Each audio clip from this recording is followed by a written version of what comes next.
शेर खान ने कहा, मैंने तुम्हें हाथ लगा दिया है, मैं तो जलकर राख नहीं हुआ। उसने औरत की सारी रस्सियां खोल दी। औरत अभी तक डरी हुई थी, उसके बाल उलझे हुए थे, उसका जिस्म जगह जगह से उरियां हो रहा था और जगह जगह ऐसे नीले निशान पड़ गए थे जैसे किसी ने उसे दांतों से काटा हो। साफ लग रहा था कि उसके साथ वहशियाना सलूक हुआ है। शेर खान ने उसका हाथ पकड़कर उसे हल्के से झंझोड़ कर कहा, मैं उन आदमियों की तरह दरिंदा नहीं हूँ, मैं मुसलमान हूँ और एक गैर औरत की इज्जत करना जानता हूँ। तुम मेरे साथ चाहो तो चल सकती हो, मैं तुम्हें तुम्हारे माँ बाप के पास पहुंचा दूंगा। औरत ने डरते डरते कहा, मुझे गुरमैया की बद्दुआ लगेगी। शेर खान ने झुंझलाते हुए कहा, अगर तुम इन दरिंदों के पास ही रहना चाहती हो तो बेशक रहो, मैं जाता हूँ। ये कहकर शेर खान ने लड़की का हाथ छोड़ दिया और बाहर की तरफ चला। औरत ने दौड़कर रोते हुए शेर खान का बाजू पकड़ लिया और बोली, भगवान के लिए मुझे उन वहशी दरिंदों के पास छोड़कर न जाओ, मैं तुम्हारे साथ चलती हूँ। शेर खान ने उसे अपने साथ ले लिया और मंदिर की ड्योढ़ी में से कुछ दूर दरख्तों में आकर औरत से कहा, तुम कौन हो और ये लोग तुम्हें कहाँ से पकड़ कर लाए थे?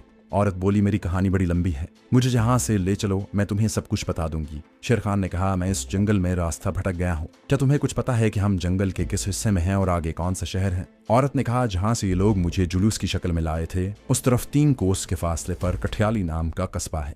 कठियाली से रात के वक्त एक पैसेंजर ट्रेन सतीलगढ़ को जाती है। सतीलगढ़ में मेरे मामा का मकान है, मगर हम उधर नहीं जाएंगे। उस तरफ हर कदम पर भगत जी के जासूस बैठे हुए हैं जो मुझे आजाद देखकर मेरे साथ तुझे भी मार डालेंगे। शेर खान ने कहा, देखता हूँ तुम्हें या मुझे कैसे हाथ लगाते हैं, तुम मेरे साथ आओ। औरत ने शेर खान के आगे हाथ जोड़ दिए और भीगी पलकों के साथ बोली, भगवान के लिए ये गलती न करना, तुम इन लोगों को नहीं जानते, इनमें से हर कोई 3-3, 4-4 का खून कर चुका है। वो सामने नहीं आएंगे, वो छुप कर वार करेंगे और हम उनके वार से अपने आप को बचा नहीं सकेंगे। शेर खान ने कहा, फिर तुम क्या चाहती हो? उस औरत की उम्र 30 बरस से ज्यादा नहीं थी। हाथ जोड़कर कहने लगी, तुम मुझे मेरे मामा जी के घर सतीलगढ़ पहुंचा दो, वहां से मैं अपने माता पिता के शहर मामा जी के साथ चली जाऊंगी। शेर खान ने कहा, लेकिन कठियाली के रास्ते में तुम कहती हो कि वो लोग बैठे हुए हैं, क्या सतीलगढ़ जाने का कठियाली के अलावा कोई और रास्ता नहीं है? वो औरत सोचने लगी, फिर बोली, हाँ है। यहाँ से अगर हम रानी की बावली वाले जंगल की तरफ जाएंगे तो जंगल के पार दरिया का घाट आता है, दरिया के घाट से हमें कठियाली जाने वाली नाव मिल जाएगी। कठियाली से हम ट्रेन में बैठकर सतीलगढ़ जा सकेंगे, लेकिन यह बड़ा लंबा रास्ता है, फिर भी ये रास्ता सुरक्षित है। शेर खान खुद उस जंगल से किसी शहर की जानिब निकलना चाहता था।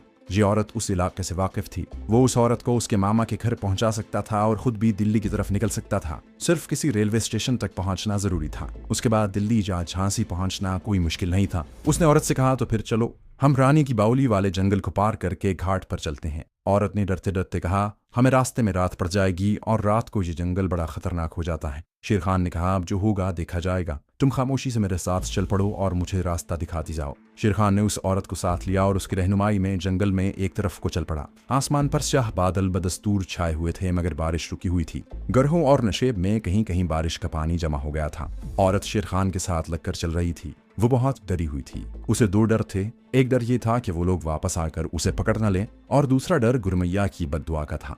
उन दरिंदा सिफत लोगों से तो शेर खान औरत को बचा सकता था, लेकिन किसी गुरमैया देवी के श्राप जब बद्दुआ से बचाना उसके बस की बात नहीं थी। जब वो चलते चलते जंगल में काफी आगे निकल आए तो शेर खान ने उस औरत से पूछा, तुम्हारा नाम क्या है? तुमने अभी तक अपना नाम नहीं बताया। औरत ने कहा, मेरा नाम सावित्री देवी है, मैं बेवा हूँ। मेरे पति को स्वर्गवास हुए 3 बरस बीत चुके हैं। बेवा होने के बाद मैं अपने माता पिता के घर गोंडा आ गई थी। गोंडा में गुरमैया माता का मंदिर है। इस मंदिर में अमावस की रात को बेवा औरतें अपने पति की आत्मा की शांति के लिए पूजा पाठ करती हैं। मैं भी एक बेवा औरत अमावस की रात को उस मंदिर में पूजा पाठ करने गई थी। वहां मंदिर की बड़ी पुजारन ने मुझे देखकर कहा, सावित्री, तेरे पति की आत्मा बड़ी तकलीफ में है, वो नरक की आग में जल रही है, क्या तुम उसकी मदद नहीं करोगी? मैं ये सुनकर बड़ी परेशान हो गई। मुझे अपने पति देव से बड़ी मोहब्बत थी। मैं रो पड़ी।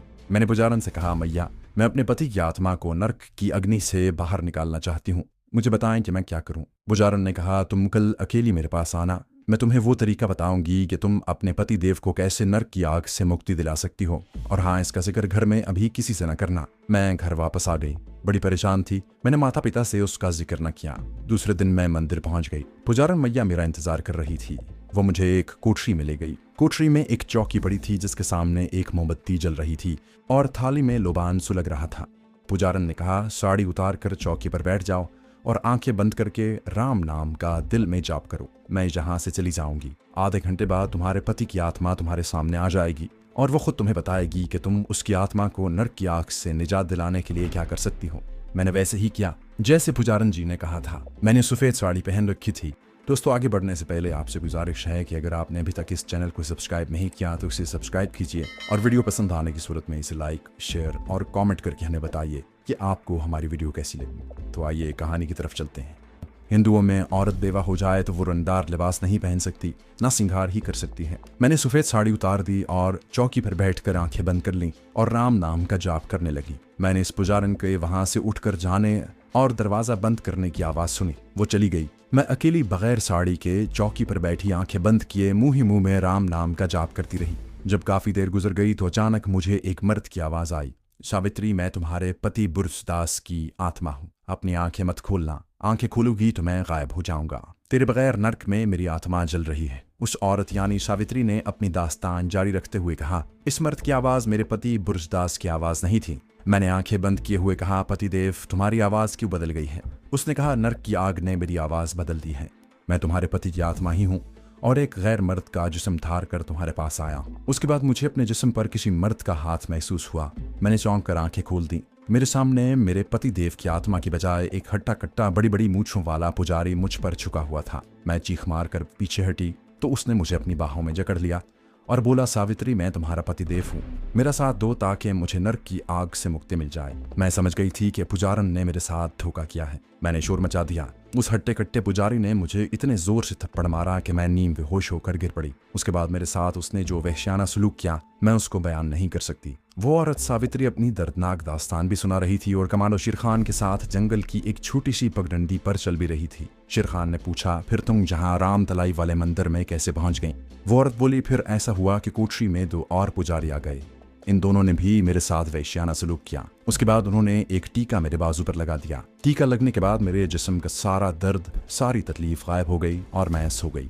न जाने कब तक मैं सोई रही। जब मुझे होश आया तो मैं एक कोठरी में बंद थी। ये कोठरी किसी जंगल में थी। बाहर से बारिश की आवाज आ रही थी। दरवाजा खोलकर तीनों पुजारी अंदर आ गए। उन्होंने मुझे एक और टीका लगा दिया। तब मुझे पता चला कि वो लोग मुझे अगवा करके किसी नामालूम मकाम पर ले आए हैं। वहां उन्होंने मुझे 2-3 महीने रखा। वो मुझे खाने को तरह तरह की मिठाइयां देते और दिन में 2 बार मुझे टीका लगाया जाता। ये नशे वाला टीका था। इसके असर से मुझ पर हर वक्त एक नशे की हालत तारी रहती थी। मैंने मजाहमत करनी छोड़ दी थी। जब तक मुझ पर नशे का असर रहता था मैं किसी को कुछ नहीं कहती थी। जब नशा उतर जाता तो मुझे अपने माता पिता याद आ जाते और मैं रोने लगती, शोर मचाती। मुझे एक बार फिर टीका लगा दिया जाता। फिर ऐसा हुआ कि मैं हर वक्त नशे की हालत में रहने लगी। शेर खान ने पूछा, फिर वो तुम्हें इस राम तलाई वाले मंदिर में किस लिए लाए थे और तुम्हें बांध कर क्यों चले गए? सावित्री कहने लगी, वो गुरमैया देवी की एक खास रस्म पूरी करने के लिए मुझे यहाँ लाए थे। गुरमैया देवी के मानने वालों के मुताबिक अगर कोई पुजारी किसी बेवा औरत के साथ बुरा फेल करता है तो उसके लिए ज़रूरी हो जाता है कि वो उस बेवा औरत को 3 माह अपने पास रखने के बाद किसी जंगल में वाक़ राम तलाई वाले मंदिर में भजन कीर्तन के साथ उसे नशा पिलाकर ले जाए और वहाँ 3 पुजारी उसके साथ वैश्याना सलूक करें।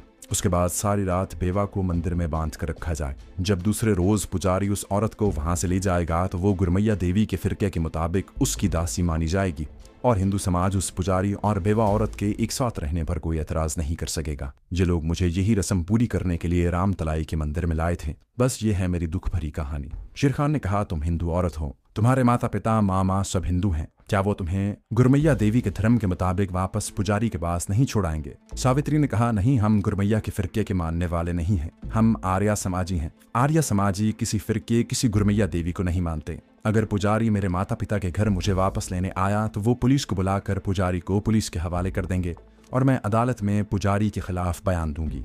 शेर खान ने आहिस्ता से कहा, फिर ठीक है। जंगल का एक हिस्सा खत्म हो गया था और वो अब जंगल के दूसरे हिस्से में से गुजर रहे थे जहां जगह जगह जंगली केले और नारियल के दरख्त के झुंड नजर आ रहे थे। ये भी अच्छा हुआ था कि बारिश रुकी हुई थी।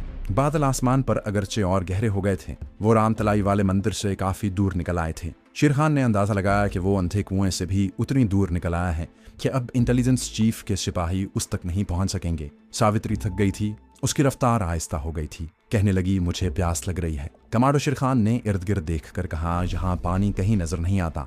सावित्री ने एक जानिब इशारा किया और बोली, वहाँ नारियल के दरख्त हैं, नारियल जमीन पर पड़े हुए मिल जाएंगे। नारियल के दरख्तों के नीचे जो नारियल गिरे हुए थे वो गल सड़ गए थे। काफी तलाश के बाद उन्हें 2 ताज़ा गिरे हुए नारियल मिल गए। उनको तोड़कर उन्होंने उसका पानी पिया, गिरी खाकर थोड़ी बहुत भूख मिटाई और कुछ देर वहां बैठकर आराम किया। शेर खान ज्यादा देर रुकना नहीं चाहता था। उसने सावित्री से कहा, यहाँ ज्यादा देर रुकना ठीक नहीं। तुम्हारी गुरमैया के पुजारी तुम्हें तलाश करते जहां ना पहुंच जाएं। सावित्री खौफजदा सी होकर उठ खड़ी हुई। तुम ठीक कहते हो, हमें चलते रहना चाहिए। वो नारियल के झुंडों में से बाहर निकल कर आए। शेर खान ने पूछा, अभी तक दरिया नहीं आया?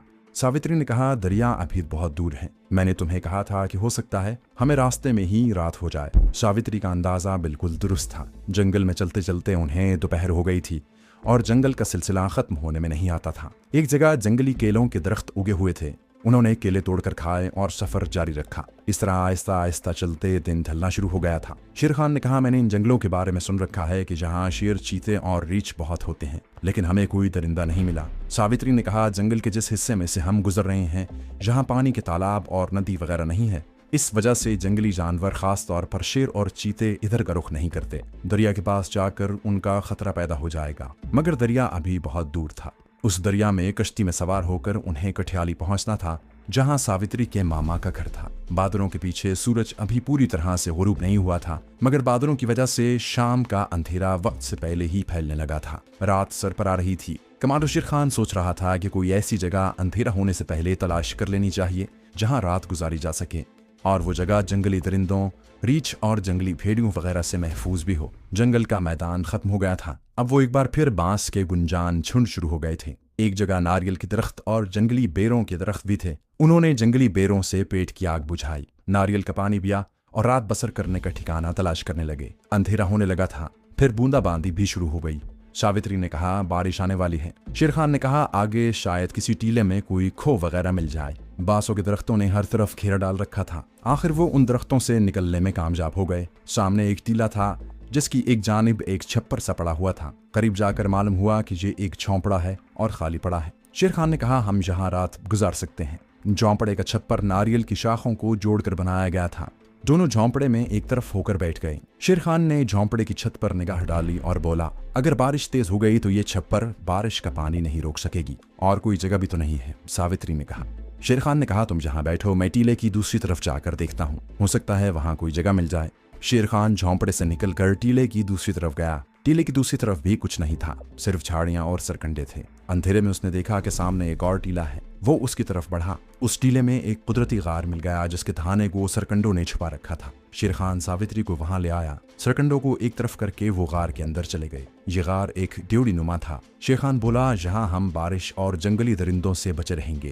पहले तो उन्हें गार के गुप्त अंधेरे में कुछ नजर ना आया। फिर जब उनकी आंखें अंधेरे की आदी हो गईं तो उन्होंने एक दूसरे की धुंधली धुंधली शक्लें नजर आना शुरू हो गईं। शेर खान इस औरत सावित्री की सख्त जानी पर हैरान था कि वो एक घरेलू औरत होने के बावजूद दुश्वार गुजार जंगल में इतनी दूर तक पैदल चलती रही थी। वो गार की दीवार के साथ लगकर अंधेरे में बैठे थे। बारिश इतनी मूसलाधार नहीं थी, मगर बूंदाबांदी भी नहीं थी। एक खास अंदाज में हल्की हल्की आवाज के साथ मुसलसल हो रही थी। सावित्री कहने लगी, तुमने अभी तक अपने बारे में कुछ नहीं बताया कि तुम कौन हो, तुम्हारा नाम क्या है और तुम इस जंगल में कैसे आ गए। शेर खान ने सब कुछ पहले से सोच रखा था। उसे मालूम था कि ये औरत उससे ये सवाल जरूर पूछेगी। जंगल में आने का उसके पास एक बना बनाया जवाब पहले से मौजूद था कि वो अपने किसी दोस्त के साथ शिकार खेलने आया था, फिर दोस्त से बिछड़कर जंगल में रास्ता भूल गया। चुनाचे उसने कहा, मेरा नाम मेहदी खान है, हम लखनऊ से जंगल में शिकार खेलने आए थे। 2-1 दिन शिकार खेलने में गुजर गए। फिर ऐसा हुआ कि हम शिकार के दौरान एक दूसरे से बिछड़ गए। मैं इन जंगलों से नावाकिफ था, जंगल में भटक गया और थक हार कर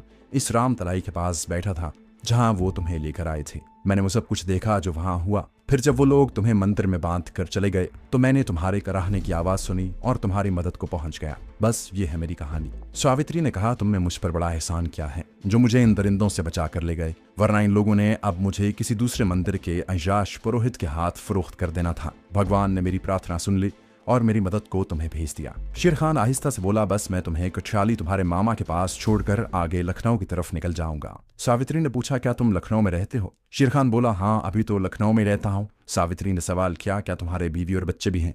शेर खान ने जरा सी खामोशी के बाद कहा, नहीं, अभी तक नहीं। सावित्री बोली, तुम बड़े नेक दिल इंसान हो, तुम्हारी बीवी बड़ी खुशकिस्मत होगी। शेर खान उसकी जवाब में खामोश रहा। गार के बाहर रात के अंधेरे में बारिश की हल्की आवाज मुसलसल आ रही थी। सावित्री ने कहा, मुझे नींद आ रही है। शेर खान बोला, तुम सो जाओ, मैं गार के थाने पर जाकर बैठता हूँ ताकि कोई जानवर वगैरह आए तो उसे भगा दूं। सावित्री गार में सिमट कर लेट गई। शेर खान गार के तहाने पर जाकर जहां ऊंचे ऊंचे सरकंडे थे बैठ गया। उसके पास कोई हथियार नहीं था जिससे अगर कोई दरिंदा, रीछ या भेड़िया आए तो उसको भगा सके, लेकिन उसका ख्याल था कि सरकंडों की वजह से कोई जानवर उधर का रुख नहीं करेगा। बारिश मुसलसल हो रही थी। बैठे बैठे शेर खान को ऊँघ आ गई। कुछ देर के बाद अपने आप उसकी आंख खुल गई। रात गुजरती जा रही थी। एक बार उसे ऊँघ आई और वो सो गया।